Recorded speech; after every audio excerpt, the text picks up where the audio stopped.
Thank you, thank you, thank you, thank you, thank you, thank you, thank you, thank you.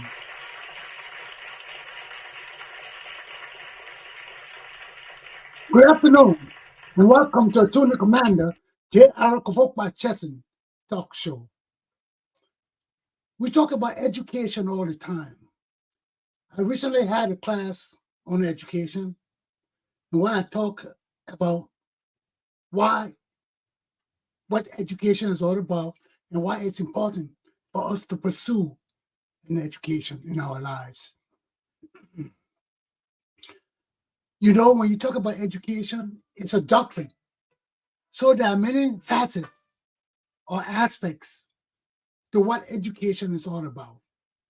So now that we talk about education, let's look at some of the elements that comprise this doctrine of education.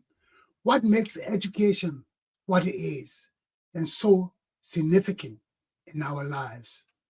Okay, so we know that, as I told you the last time, education is the process of giving or receiving systematic instruction, especially in a school or university.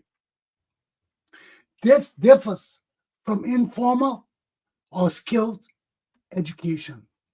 Okay? We know that informal education is education that you do not get in school. Okay? You can get it in a trade shop. You can get it, learn it from your parents. You can get it from anywhere. Okay? But as education and experience, you did not get through a formal process of education in a school or university. Okay? And you also have skill education, which you can earn through a trade school. Okay? So those are the types of education, informal education, skill education. Okay? So today we're going to look at the elements that comprise this whole doctrine of education. For us Liberians, education matters. And when we look at education, we got to look at it in a wholesome manner. What is education? What is the foundation element of education that matters to us as Liberian people? The first thing is knowledge. And that's what I put there in my topic. Education, foundation of knowledge, religions, society, and future of Liberia. What does it matter to us? You know, most of the things I do stress on my country, Liberia, because we need help. My country and my people need some serious help, some dire help. Education, health, social living. We need to be educated.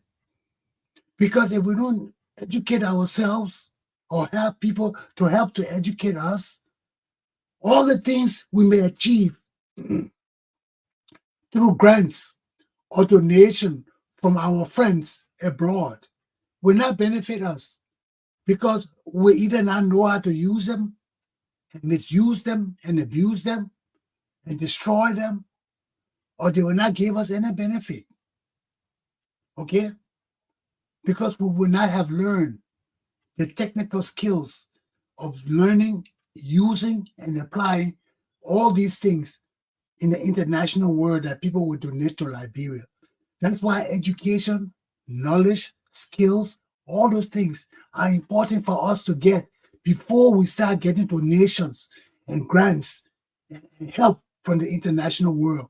Because when those things come, we got to know how to use them. We got to be mature enough to know the significance of these things to our society and our country, and especially our future.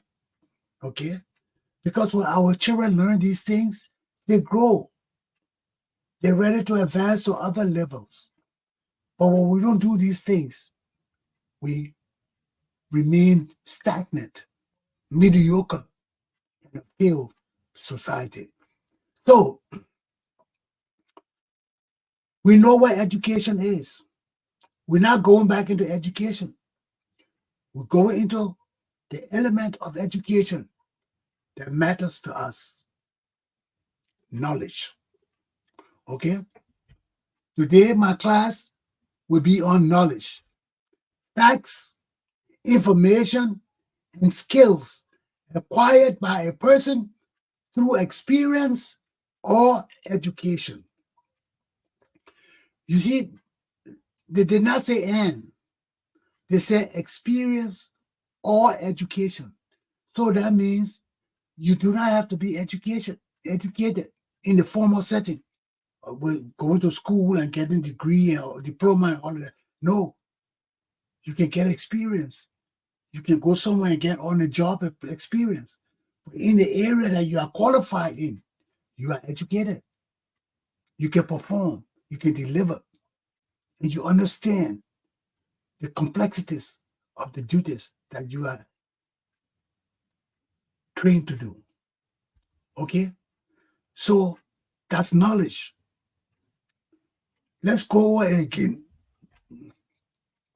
Knowledge, facts, information, and skills acquired by a person through experience or education. Now, knowledge is a big component of education, okay? Because you cannot have education without knowledge. Okay, we will talk about the foundation of knowledge itself. So you need knowledge. The theoretical and practical understanding of a subject. That's knowledge too. Theoretical and practical understanding of a subject. What do I mean by theoretical? Theoretical is the ideal part, the written and ideal. Because in order to write, it got to exist in your mind. You can't write if you don't think about what you're going to write. You'll be crazy. You'll write gibberish. So before you write, it got to exist in your mind. The thought, the ideal, the philosophy got to exist in your mind for it to come out in your handwriting or in your mouth, in your words. Okay? Just like before I do this class, I go and do research. I spend my whole morning doing research. I'm not coming out and just talking to you people foolishly. No, I have to have a foundation of what I want to say to you. So that's a foundation of knowledge.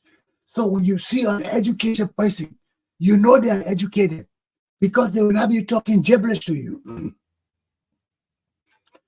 They will have a procedural and systematic process of presenting themselves and then training and knowledge to the public. Okay? So let's go on. Knowledge, let's go ahead again. Facts, information, skills. Okay? What are facts? The truth of the matter.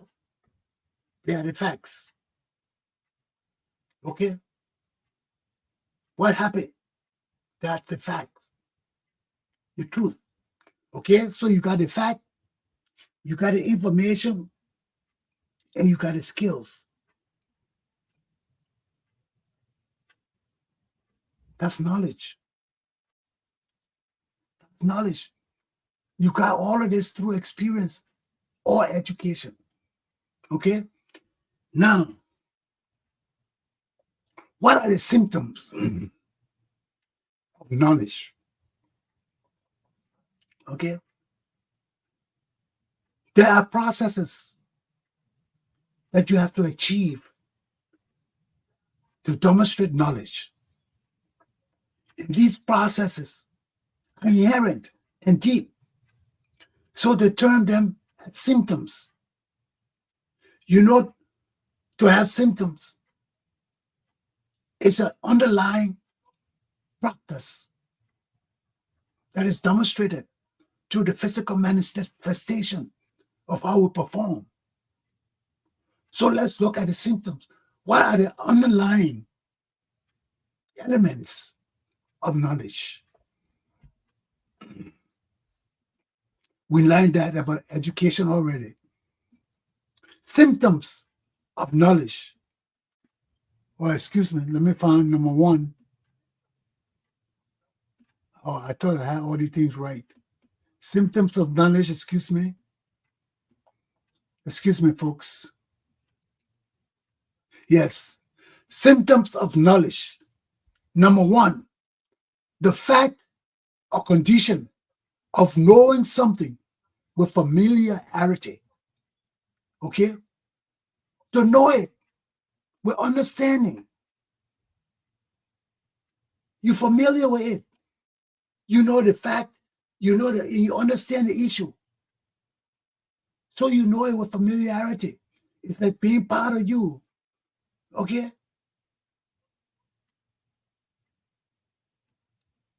It is gained through experience or association. Okay? So, knowing something with familiarity doesn't require education.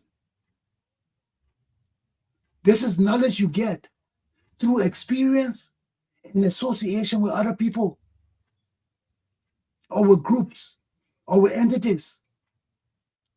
They didn't say anything about formal education. Okay? So this is the kind of symptom you get in usual life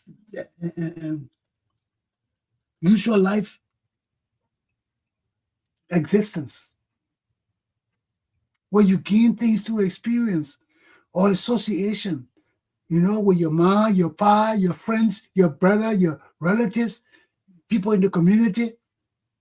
You gain this kind of knowledge. The second kind of knowledge you gain is acquaintance with or understanding of a science, art, or technique. Okay?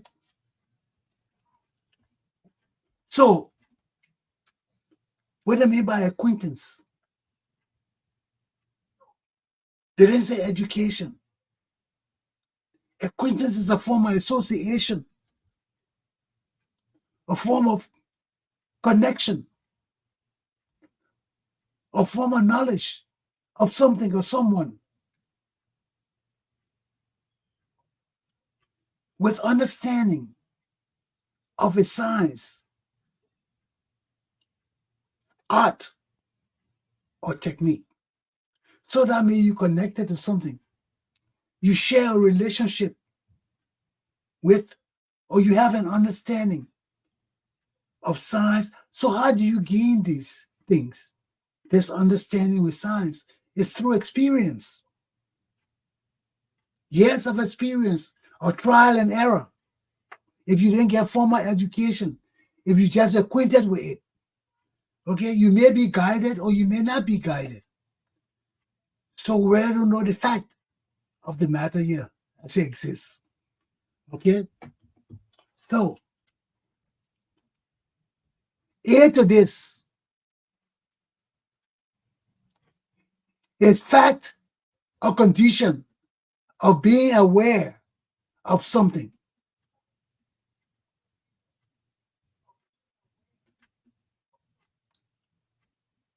D, the range of one's information or understanding. What is the range of your understanding? Okay? So, all of this play a role in your knowledge. Okay. Let's move on. What was it, the one we're on? We're on A. Okay, sorry. We're on 2. Okay, let's go to 2A. The fact or condition of being aware of something. B, the range of one's information or understanding. I talked about that, sorry. D, the fact or condition of having information being clear, being learned. Okay? D, the fact or condition of having information being learned. Excuse me, folks, I can hear my TV in the background.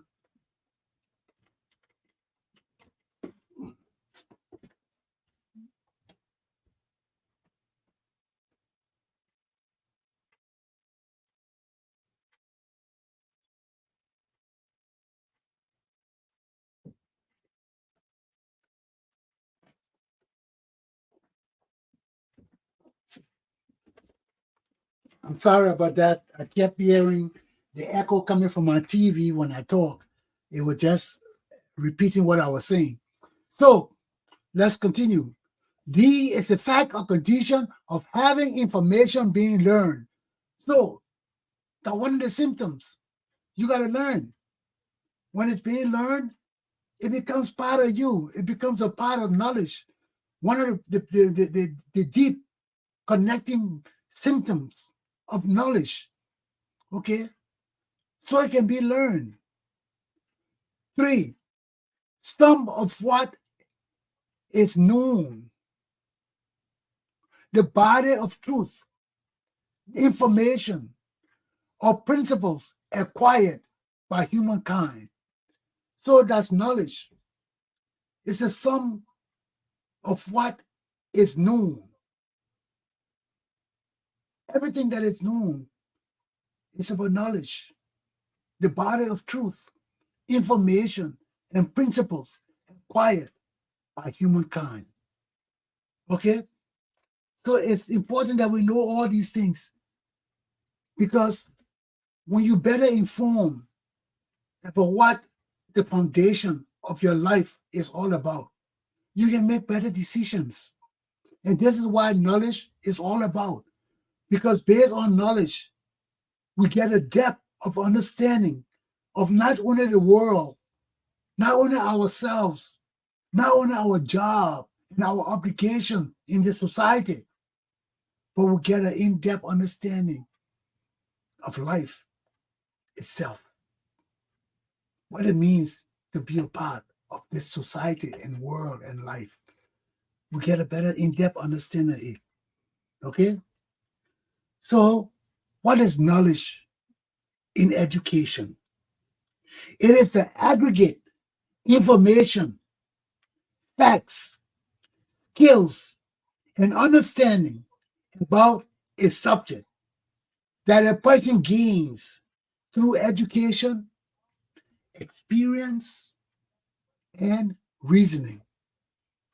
So you hear reasoning is also a part of knowledge.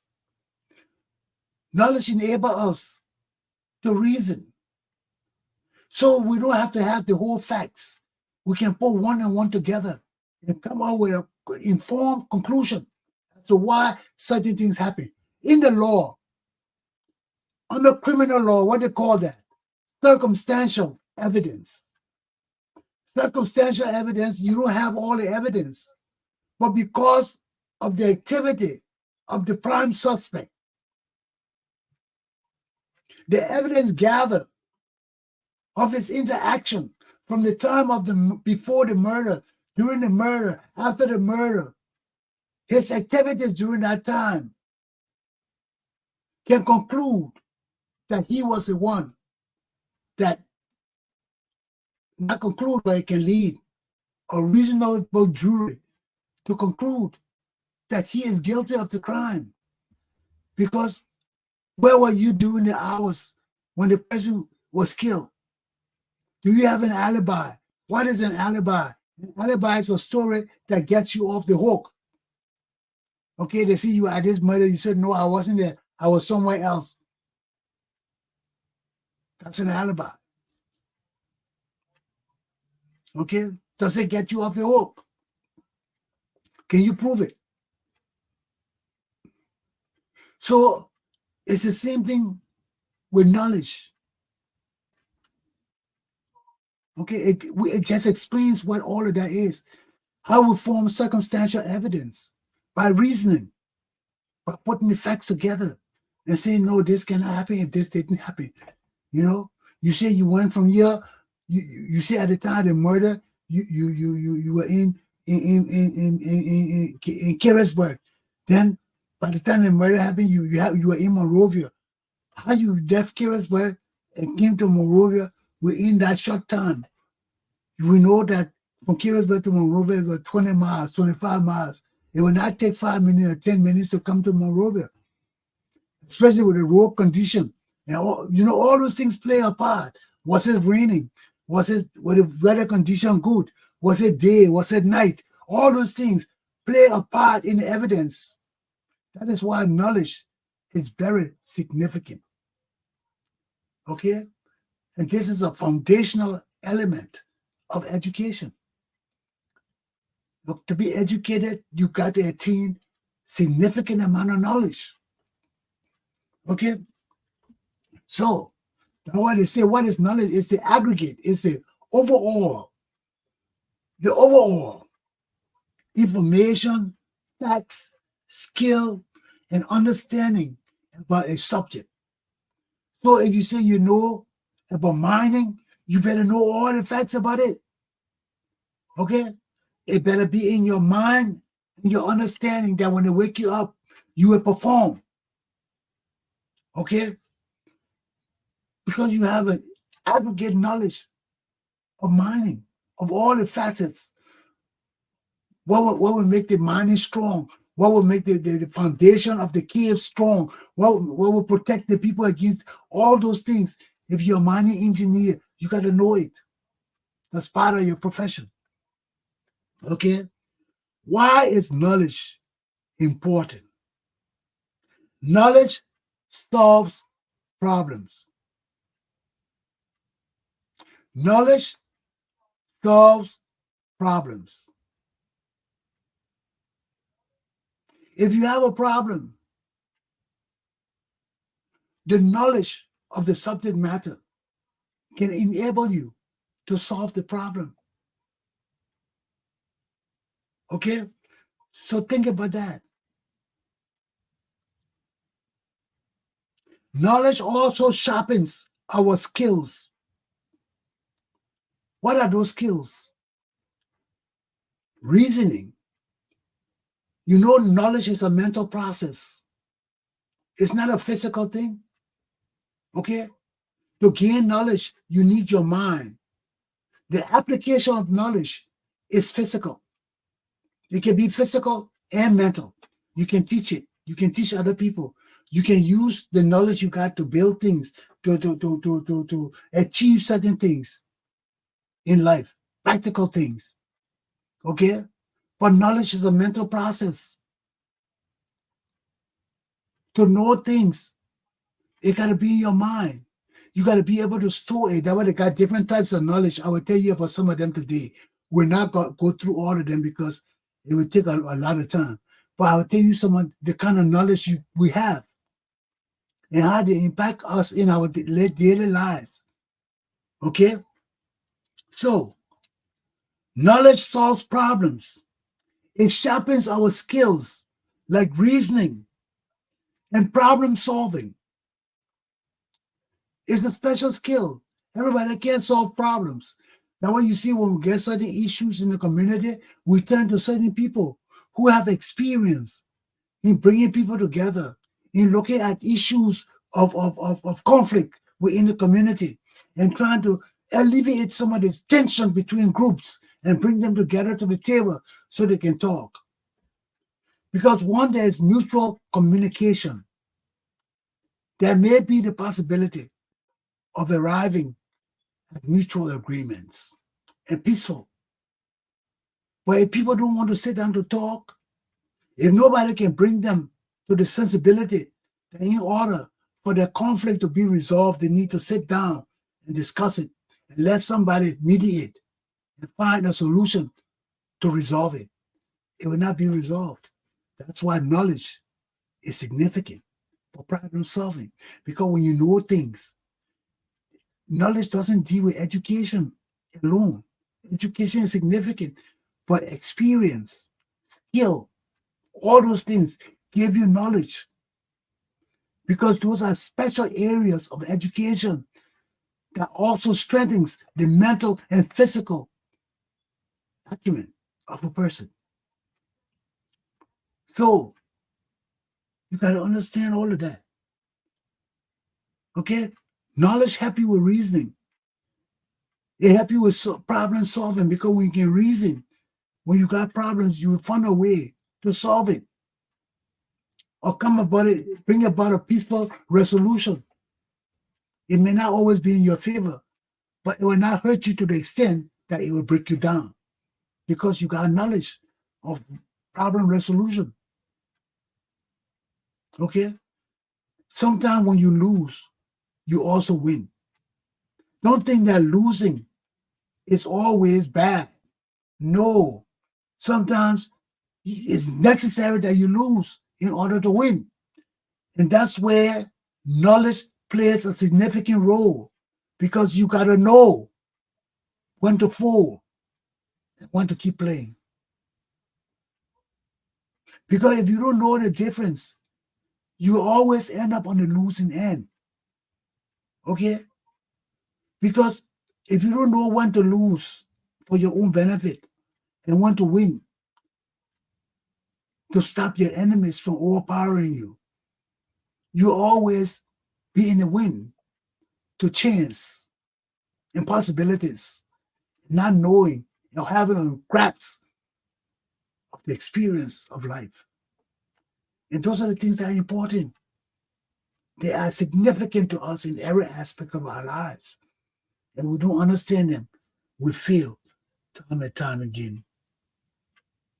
A strong basis of knowledge, one, helps the brain to function. When you got a strong basis of knowledge, your brain function good, because things that will confuse you, things that will bother your mind, issues or problems will be easily resolved, will not be an issue for you. Okay, because you have a greater understanding of these things, and your problem solving skills are enhanced. And when these things come about, you have the knowledge to look at it from every angle, not from only one angle. That's what they call tunnel vision. When you just look at things from one area and you can't see the overall picture of things. That's what knowledge affords you. That vision to see the big picture, not to have narrow vision that you only see through the tunnel. No, you see the overall picture, and hence your understanding. And that is the foundation of knowledge, understanding. We'll talk about that. I'm coming to that. Okay? So knowledge helps the brain function more smoothly and effectively. You know what they say here? They say more smoothly. The brain can function smoother with all knowledge. If you don't know things, it can still function with the limited knowledge you got about anything around you. Okay? But when you got knowledge about the subject matter that you're interested in, that impacts your life, it makes life more easier. Okay? That don't mean it wasn't easier before, but it make it more easier, that you wouldn't have to stress over it. You wouldn't have to lose 1 or 2 hours of sleep. It would just come like that. Okay? Let's move on.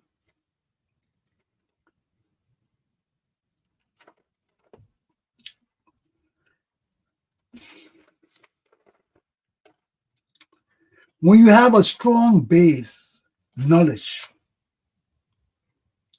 you become smarter with the power of knowledge and solve problems more easily. I just talk about problem solving. That's the power of knowledge. So the power of knowledge and problem solving are relative. They go hand in hand. Because when you have knowledge, you have the ability to resolve issues and problems. So what are the 7 types of knowledge? Let's look at that. What are the 7 types of knowledge? We have explicit knowledge. We have implicit knowledge. We have tacit knowledge. We have procedural knowledge. We have declarative knowledge. We have a posteriori knowledge. Excuse my Latin, I think I'm Latin. And we also have priori knowledge. Oh. Now let's go through these different types of knowledge.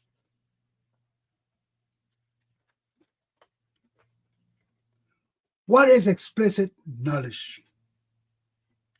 Explicit knowledge is information easily articulated, coded, and transmitted.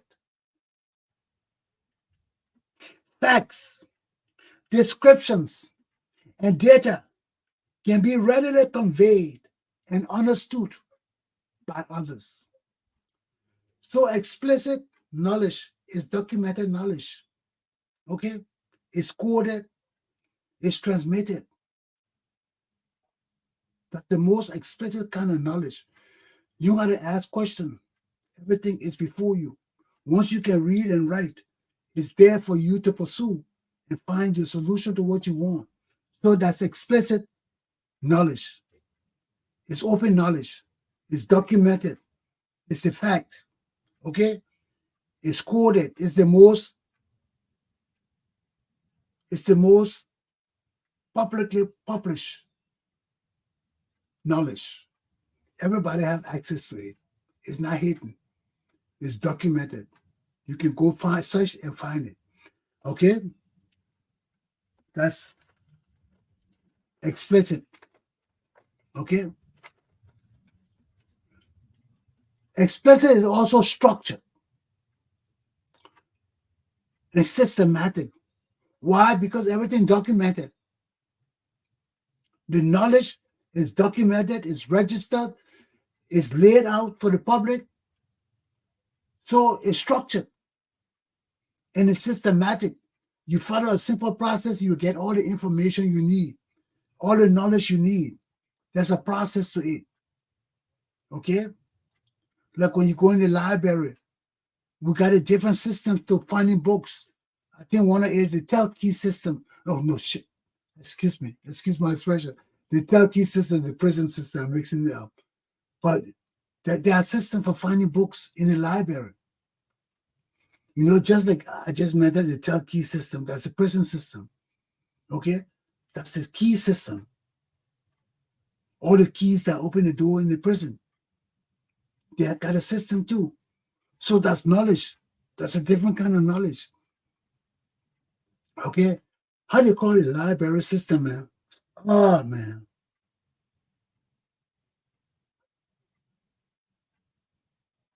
It can't come to mind right now.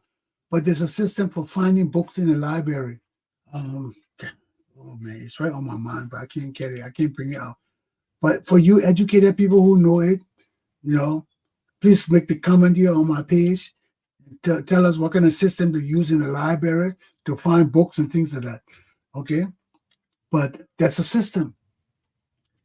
So when you have a systematic process of doing things, it's explicit. So when you go to the library to find books and all the things, the knowledge is explicit. It's open. You can find it. You don't have to be doubtful. You don't have to dig in depth to find the information. It's there. Okay? Ask. Read. Seek. You'll find it. Okay? Knowledge, they talk about, it's a part of the knowledge management strategy. A formalized documentation of information and knowledge used to do a job, make a decision, and inform an audience. That's the knowledge management strategy. You see, the people put everything into a strategy. Yeah? People study these things. That's why it's a doctrine. It's in depth. They got books and books. When I do my research, I go from one page to another page on the internet completely. And they talk about more things of what the topic we're talking about. And that's how I do my notes. Okay? So, the next one is implicit. Explicit, implicit. I don't know if I will finish all of these today, but we'll go as far as we can. Implicit. Implicit knowledge is not knowledge you get in school or university. It's learned skills and know-how. You learn it from somebody. There's no formal schooling. Okay? You were growing up, you saw your dad was a carpenter. You went with him every day, you learned carpentry. He was a mason, you went with him every day, you learned mason. Okay? Your brother was a roofer, you went with him to help him every day, you learned the job, you became a roofer. Through experience and knowledge. Okay, you learn. Okay, that's implicit knowledge. It's knowledge that you learn using explicit knowledge to achieve a job. What does that mean? It's not your knowledge, it's not written. Okay? When you take somebody notes or something and you use it to do a job, usually you take explicit knowledge to complete the job. Okay? An implicit knowledge person will use the results of explicit knowledge to achieve their job. That means they will take a book or they will take a diagram and do the job. Okay?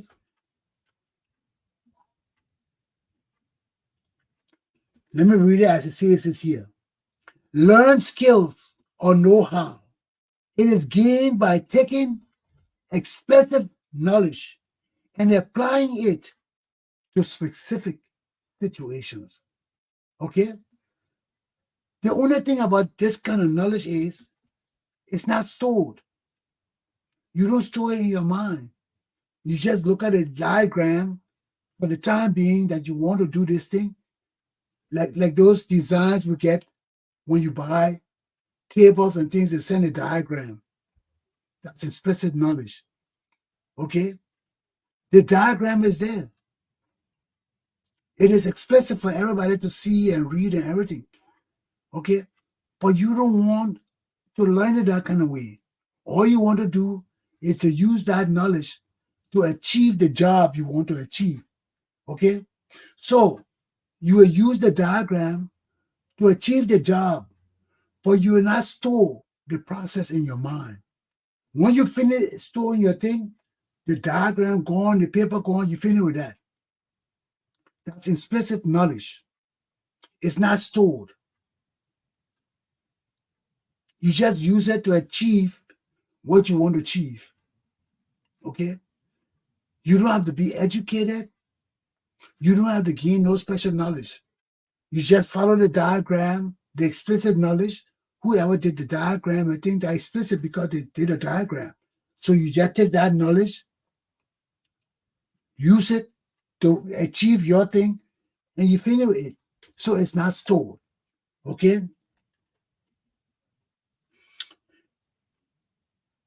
Explicit knowledge means you say, what is like I told you, explicit knowledge, the diagram or the book, whatever you use to build a thing. I just want to explain in depth what explicit knowledge is. Okay? So you use a book or a diagram to build a table or chair or something. After that, you're not going to use that diagram again. You're not going to store how the processor you used to put the table together. No, it finished. You're not using it again. So that implicit knowledge is not stored. You don't go to school for it. You just use it under the situation for you to achieve what you want to achieve. Okay? So implicit knowledge is what happens when you apply explicit knowledge to achieve a goal. And that's just it. Okay? Like to fly a plane, you will learn the process. You will use a diagram. Once you learn that, you learn it. Okay? It's gained when you learn the best way to do something. It solves an entirely new problem. Traditionally, implicit knowledge is excluded from formal knowledge. So all the bases of formal knowledge, they exclude implicit knowledge because implicit knowledge is not stored. It's not knowledge that you attain through education. Okay, you just took somebody else's thing, use it to achieve your goal, and you finish with it. You don't need it no more. Okay? It's difficult to document and capture in a scalable way. That's why it's excluded from formal learning. Okay? Because we can't document it. We can't document how many people will use a diagram or a book or some sheet to build something. We can't document it. Okay? Because we're not following them. We're not making it a science. Okay? So that's why it's not documented. It's not a formal kind of education because you may know how to put things together. You may achieve certain things by that, but we can't, it's not scalable. Okay? So the next kind of knowledge is tacit knowledge. It's intangible information that can be difficult to explain in a straightforward way.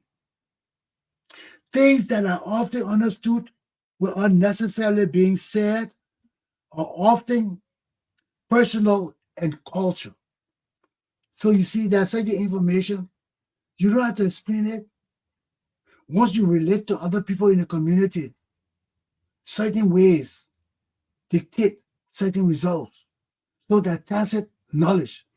Okay, we know certain things. What's a good example for that?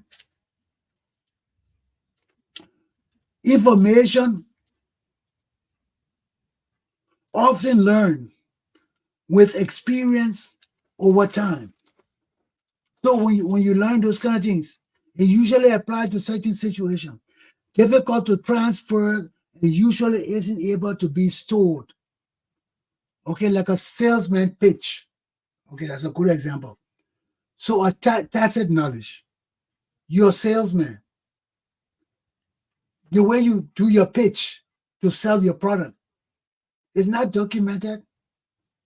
Nobody can tell you how to do your pitch. Nobody can tell you when to do it. That's what tacit knowledge is. There's nothing written. There's nothing to guide you on how to do it. It's just based on your knowledge and experience of being in the field of that product over the years and doing what you do to sell it over the years. You have that innate experience of wanting to tell people, hey, you can buy it now. This is the time to buy it. This is the time to check it out. That's the salesman pitch. Want to get people interested in buying your product. Want to say it's time to buy it. Okay, you stop telling them about it, how great it is and all of that now, and you put the pitch in for them to buy it. Say, this will help you. You need to consider buying it. It will last you long. It is durable. You put that pitch in for them to buy it.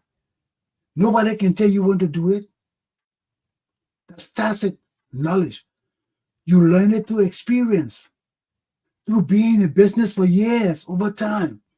You've seen other people do it. Okay? And you went there and you tried it and you worked and you developed your own style. And now you have a process of tacit knowledge. It comes to you naturally. You didn't have to go to school for it. Okay? You just learn it, practice it from other people, from what you've seen, from what works for you over the years. That's tacit knowledge. Okay? It's difficult to transfer and usually isn't able to be stored. So you can't store it in your mind. It's something that comes natural. Okay? The only way you can teach people is to watch you in action, just as you watch other people. So there's no way to store how you do it. You just tell them, oh, my man, you can do this, you can do that. But watch me. Watch how I do my stuff. They got to watch you because it comes naturally. Okay? Declarative knowledge can also be understood as propositional knowledge, refers to static information and facts that are specific to a given topic, which can easily be accessed and retrieved. Okay? Let me repeat that. Declarative knowledge can also be understood as propositional knowledge. This refers to static information and facts that are specific to a given topic, which can be easily accessed and retrieved. Okay? The individual is conscious, aware of their understanding of the subject matter. Okay? That's declarative knowledge. It can be accessed or retrieved. And whoever has that knowledge is conscious or aware of their understanding of the subject matter. Okay? Declarative knowledge is stored in documentation or databases. So this is documented. It's written down. It's stored. So when you want to, it's just like explicit knowledge. You can go and find it. You can have access to it. But you got to understand the subject matter, where to find it. Okay? Declarative knowledge focuses more on the who, the what, the where, and when behind the information. Okay? It's not concerned mostly with why or how. Why it happened or how it happened. No. Declarative action knowledge, not action, declarative knowledge wants to know who did it, what is it about, where did it occur, and when. That's the information. Okay? How it happened, why it happened, that's not a major concern of declarative knowledge. It may be there, okay? But they just want the when, what, where, and who, okay? When documented, declarative action creates a foundation for understanding the subject matter. So, when that information is documented, it clarifies things, okay? It creates a foundation for understanding. So that's knowledge. It can help companies improve. Most of the notes about declarative action and knowledge, all of that, look at businesses, how they can help you grow, how they can help your firm grow, okay? So I'm almost an hour into my lesson. I will stop here for the day. Tomorrow we'll do the other types, not tomorrow, but my next class, we'll do the other types of knowledge. Procedural, a posteriori knowledge, and a priori knowledge. I got to learn to pronounce the Italian words myself. So that's my class for today. I hope you got some good understanding of it. And I will see you during my next lesson. Thank you for joining me. Have a good day.